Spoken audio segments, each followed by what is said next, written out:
আমরা একটা human rights commission বানাইতেছি এখন। এটা হচ্ছে মন্ত্রণালয়ের অধীনে থাকবে। অর্থাৎ আমাদের গ্রামের ভাষায় একটা কথা বলে, আমরা বিড়ালকে দিচ্ছি মাছের নিরাপত্তার দায়িত্ব, মানে শুটকির পাহারা দিচ্ছি বিড়ালকে। আপনি আপনি এখানে দেখেন প্যাচটা কোথায়। আপনি হিউম্যান রাইটস কমিশনে আপনি এটা আইন মন্ত্রণালয়ের অধীনে রাখবেন। আমাদের জুলাই ফাইটার্সদের একটা ইন্ডেমনিটি দেওয়া হয়েছে না, একটা বিল আনছে, ইন্ডেমনিটি দেওয়া হয়েছে।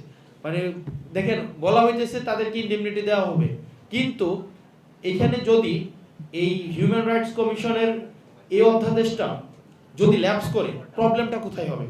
প্রবলেমটা হবে 2009 সালে যে হিউম্যান রাইটস কমিশনের যেই লটা, সেটা আবার রিএনফোর্স হবে। এটা যদি রিএনফোর্স হয়, তাইলে যেটা হবে, তদন্তের দায়িত্ব কিন্তু পাবে স্বরাষ্ট্র মন্ত্রণালয়।